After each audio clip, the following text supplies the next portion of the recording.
आपके पास लौट कर आता हूं। न तो ये पहला हादसा है जो अजमेर में हुआ है, स्पेशली अगर मैं रेलवे हादसों की बात करूं, और अजमेर तो छोड़िए, राजस्थान का भी ये कोई पहला हादसा नहीं है। बार बार इस तरह की लापरवाही होना और प्रशासन की लापरवाही का इस तरह से बेपर्दा होना, क्या ये आपको आम लगता है? क्या ये सवाल गलत है कि सबक क्यों नहीं लिया गया जब दिसंबर 2023 में इस तरह का हादसा हुआ था?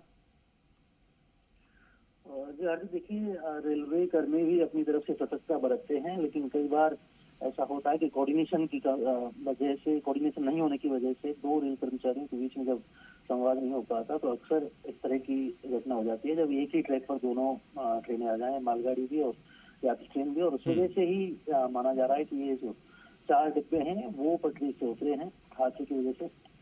और अब जो है रेलवे प्रशासन, हालांकि पहली कोशिश ये है रेलवे की कि जो दोषी कर्मचारी हैं उनको दंड देने के बजाय राहत बचाव कार्य किया जाए, और उसी कार्य में लगा हुआ है रेलवे प्रशासन। पहले रिस्टोरेशन का कार्य तेजी से चल रहा है ताकि जो ट्रैक है उसको सुचारू किया जा सके और वहां से ट्रेनों का संचालन सुचारू किया जा सके। उसके बाद इंक्वायरी करके और जो दोषी कर्मचारी हैं उन पर तो निश्चित रूप से कार्रवाई होगी ही। और ये जो हादसा हुआ है उसकी वजह से 6 ट्रेनें अभी रद्द कर दी गई हैं, जिनकी हम अगर जानकारी है तो 12065 अजमेर दिल्ली सराय रोहिल्ला रद्द हुई है, 22987 अजमेर आगरा फूड रद्द हुई है आज, 909605 अजमेर गंगापुर सिटी जो जाती है आज से, कल से ही वो गंगापुर सिटी के लिए शुरू हुई थी, लेकिन आज दूसरे दिन ही वो रद्द हो गई है। 09639 अजमेर रेवाड़ी रद्द हुई है, 19735 जयपुर मारवाड़ रद्द हुई है, 19736 मारवाड़ जयपुर रद्द हुई है, 12915 साबरमती दिल्ली जो है वो परिवर्तित मार्ग से चल रही है, अजमेर को छोड़ करके दोराई और मदार होकर के चलाया जा रहा है उसको जी। और इसके अलावा एक और 17020 हैदराबाद हिसार जो ट्रेन है वो भी बगले मार्ग से चल रही है, आदर्श नगर से और मदार से होकर के चलाई जा रही है। तो इस तरह से ट्रेनों का जो संचालन है वो प्रभावित हो रहा है। 6 ट्रेनें रद्द हुई हैं, 2 ट्रेनें बदले हुए मार्ग से चलाई जा रही हैं। और रेलवे प्रशासन को ये भी आशंका है थोड़ी देर अगर दोपहर तक ये ट्रैक पर नहीं आती हैं तो कुछ और ट्रेनें भी रद्द हो सकती हैं। ठीक है, हालांकि रेलवे की तरफ से प्रयास ही किए जा रहे हैं कि जल्द से जल्द इसको ट्रैक को सुचारू किया जा सके। ठीक है, काशीराम और अभिजीत, आप दोनों मेरे साथ बने रहिएगा। इसी बीच कुछ आधिकारिक बयान है जो अपने दर्शकों को सुना देते हैं। इस हादसे के बाद जो प्रत्यक्षदर्शियों ने बताया या जो रेलवे प्रशासन की ओर से सामने आया वो जानना भी जरूरी है।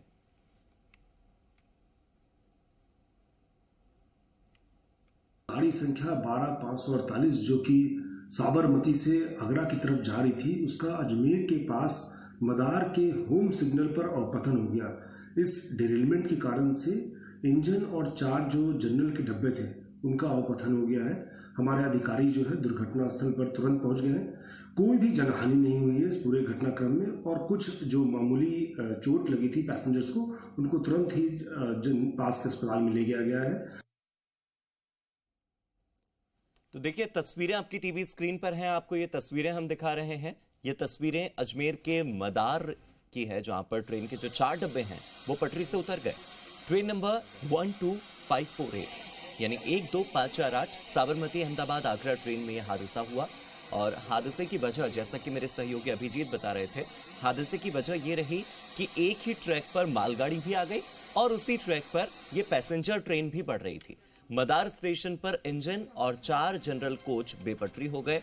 गनीमत यह रही कि यहां पर इतना बड़ा हादसा नहीं हुआ कि किसी की जान चली जाए। रेलवे प्रशासन का दावा है कि कोई जनहानि नहीं हुई है। हालांकि जिस तरह की तस्वीरें सामने आ रही हैं वो ये बताने के लिए काफी हैं कि कुछ लोग घायल जरूर हुए हैं। अब किन कारणों से हादसा हुआ, इसके लिए उच्च स्तरीय कमेटी बैठेगी, जांच करेगी क्यों एक ही ट्रैक पर 2 गाड़ियां चली और किसने इन 2 गाड़ियों को एक ही ट्रैक पर चलने की अनुमति दी। उस व्यक्ति की पहचान करना, उसके खिलाफ एक्शन होना इस वक्त प्राथमिकता होनी चाहिए। कुछ घायलों को अस्पताल पहुंचा दिया गया है। एक्सीडेंट रिलीफ ट्रेन भी मौके पर पहुंच गई है। डिब्बों को फिर से पटरी पर लाने का काम चल रहा है। और तभी अपने दर्शकों को और यहाँ के जो यात्री हैं जो राजस्थान के अलग अलग ट्रेनों से ट्रेवल कर रहे हैं उनके लिए एक हेल्पलाइन नंबर है जो इस वक्त जानना जरूरी है, 0145242965। आप भी इस नंबर पर कांटेक्ट कर सकते हैं, संपर्क कर सकते हैं और जानकारी हासिल कर सकते हैं।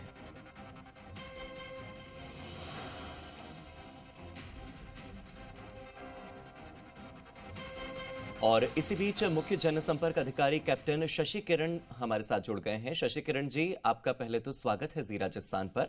हालांकि जो हादसा हुआ है उस हादसे के बाद अब आने वाले भविष्य में क्या होगा और वर्तमान में क्या क्या हो रहा है, दोनों परिस्थितियां आपसे समझना चाहता हूं। जी, आज सुबह 1 बजे ये गाड़ी संख्या 12548 जो कि साबरमती से आगरा जा रही थी, इसका अजमेर के पास मदार के होम सिग्नल पे इसका अवपतन हो गया और इस इंजन के साथ 4 कोच जो थे इसके साथ वाले वो डिरेल हो गए, ऑफ द ट्रैक हो गए थे। और इमीडिएटली जैसे सूचना मिली, हमारे जो उच्च अधिकारी हैं जो मंडल के, वो तुरंत वहाँ साइट पर पहुंचे हैं। हमारी दुर्घटना राहत गाड़ी भी जो थी वो भी वहाँ पहुंच चुकी है। जो प्रभावित कोच थे उनको छोड़ के बाकी जो कोच था इस ट्रेन का, उसको हमने पीछे लेकर के, और जो इसको हम अभी कुछ समय में हमारा जो अप लाइन है वो भी फिट हो रहा है, जो कि अहमदाबाद की तरफ जाती है। और जो डाउन ट्रैक है, मतलब जो दिल्ली की तरफ जाने वाले ट्रैक है, इनको भी हम बाईपास लाइन में हमारी है जो कि फिट होने वाला है। थोड़ी देर में बस ये फिट हो जाएगा तो दोनों अप और डाउन दोनों तरफ का जो मूवमेंट है वो हम उस समय में रिस्टोर करने वाले हैं। गाड़ियां जो है अपने अपने गंतव्य स्थानों के लिए रवाना कर दी जाएंगी। इसके अलावा हमने मदार और दुरई ऐसी जगहों पे हमने बसेस की व्यवस्था की है, जो कि हमारे अजमेर के पास के स्टेशन है, ताकि जो पैसेंजर जो प्रभावित है वो अपने लोकल डेस्टिनेशन पे दूसरी ट्रेन के लिए जा सके। जैसे हमारी वंदे भारत ट्रेन है जो कि हम मदार से चला रहे हैं, तो हमने वहां से अजमेर से मदार के लिए बसेस की व्यवस्था की है। तो हमारा पूरा प्रशासन जो है लगा हुआ है दोनों काम पे। एक तो यात्रियों को तुरंत राहत दिया जाए कि कोई ऑल्टरनेट की व्यवस्था करके, उनकी वैकल्पिक व्यवस्था करके।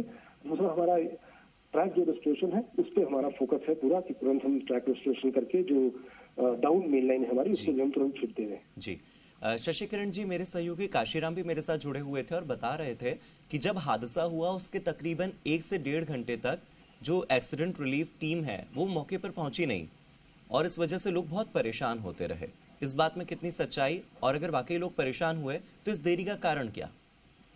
नहीं, ऐसा देरी नहीं हुई है। जो घटना जैसे मैंने बताया कि 1:10 पे हुई थी, और जो हमारी जो ART थी वो 1:45 पर वहां पहुंच भी गई, जो जबकि वो पूरी वहां से अजमेर से निकली और सारे उसमें इक्विपमेंट साथ जो है 1:45 के आसपास वो साइट पर पहुंच भी गई। और जो जयपुर से जो जानी थी वो भी वहां पे साइट पर पहुंचे। तो मतलब कोई भी डिले नहीं हुआ है। प्रॉम्प्टली सेफ्टी हमारी सर्वोपरि प्राथमिकता रहती है और कोई भी ऐसे मामले में हम कोताही नहीं करते। ना सिर्फ रेस्टोरेशन में हमारी टीम पूरी इक्विप्ड होती है, पूरी ट्रेन होती है, तुरंत इस पर रिएक्ट करती है और जो है प्रॉम्प्टली हम इस पर रिस्पॉन्ड करते हैं। इसके अलावा हमारा जो है फोकस, जो कि पैसेंजर को रिलीफ देना है, वो भी हम बहुत ही संवेदनशीलता के साथ करते हैं, क्योंकि हमें पता है कि जो यात्री प्रभावित होते हैं उनको एक मानसिक भी कुछ अवसाद रहता है कि हमारी ट्रेन लेट हुई है कुछ डेस्टिनेशन। तो वो हम पूरा प्रयास रहता है हमारा, उनको हम व्यक्तिगत SMS के थ्रू भी हम सूचित कर रहे हैं कि आपकी गाड़ी जो है या तो डाइवर्ट होकर जाएगी या डिले हो रही है।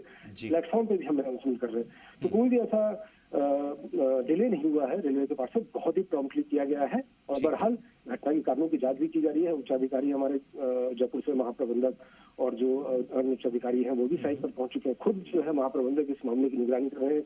रेलवे बोर्ड से भी जो है हमारी जो टीम है वो भी वहां से मॉनिटर कर रही है पूरे मूवमेंट का, और शीघ्र ही जो है बस कुछ समय में ही अप और डाउन लाइन दोनों का मूवमेंट हमारा शुरू हो जाएगा और जो गाड़ियां अपनी गंतव्य स्थान के लिए रवाना होना शुरू हो जाएंगी। शशि किरण जी, वैसे तो आपने कहा कि अभी हमारे उच्च अधिकारी पहुंच गए और जांच जारी है, लेकिन फिर भी एक बड़ा सवाल तो ये बनता ही है कि कैसे एक ही ट्रैक पर 2 गाड़ियां, पूरे भारत में न जाने कितनी हजारों ट्रेनें संचालित हो रही हैं, एक ट्रैक पर 2 गाड़ियां आ जाना, ये किस तरह का एरर हो सकता है? ये किस तरह की लापरवाही है?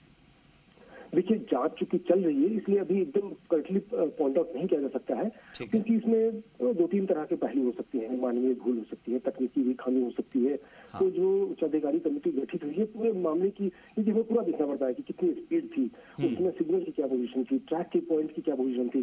तो वो पूरी ना सिर्फ हम घटना की जांच करते हैं, और मैं यही बताना चाहूंगा कि विगत कुछ वर्षों में बहुत दुर्घटनाओं में कमी आई है। बहरहाल क्योंकि ये दुर्घटना हुई है तो इसलिए ये नहीं कहा जा सकता है कि कोई ना कोई कमी रहेगी डेफिनेटली, और उसको हम ना सिर्फ कमी को दूर करेंगे बल्कि ये पूरा हमारा है प्रयास, हमारा पूरा ध्येय रहता है कि हम इसको अगली बार ना हो, इसकी पुनरावृत्ति ना करें, इसके लिए पूरे हम एक्शन प्लान बनाते हैं। इसके अलावा जो 6 ट्रेनें हैं उनका संचालन रद्द भी हुआ है, तो क्या आप उसके बारे में जानकारी दे सकते हैं, क्योंकि वो यात्री भी तो परेशान होंगे?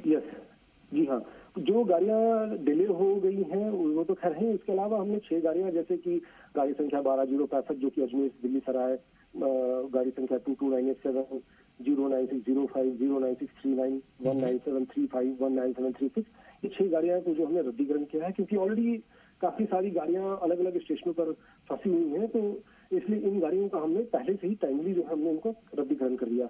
इसके अलावा हमने एक हेल्पलाइन जारी किया है जो कि है 01452429 ये आपके चैनल के माध्यम से भी आग्रह रहेगा कि कृपया इस हेल्पलाइन नंबर को फ्लैश करते रहें, ताकि जो परिजन है उनके, जो यात्री हैं उनका परिजन है, वो इस हेल्पलाइन के माध्यम से और भी लेटेस्ट जानकारी ले सकते हैं। बिल्कुल बिल्कुल, बहुत बहुत शुक्रिया कैप्टन शशिकरण जी हमारे साथ जुड़ने के लिए। हेल्पलाइन नंबर के साथ ही हादसे के कारणों पर भी आपने बात की, और साथ ही जो 6 ट्रेनें रद्द हुई हैं उसके बारे में भी उन्होंने बताया है कि यात्रियों को सूचित कर दिया गया है। साथ ही उन्होंने हेल्पलाइन नंबर के बारे में भी जिक्र किया है कि एक हेल्पलाइन नंबर है जो बार बार आपकी टीवी स्क्रीन पर भी दिखाया जा रहा है, और हम आपको बता भी रहे हैं कि अगर आपका कोई परिजन, आपका कोई रिश्तेदार इस ट्रेन में सफर कर रहा था, तो उनकी हेल्थ अपडेट जानने के लिए या उनसे जुड़ी अपडेट जानने के लिए आप इस हेल्पलाइन नंबर पर कॉल कर सकते हैं, जिसका जिक्र अभी CPRO कैप्टन शशिकरण जी ने किया।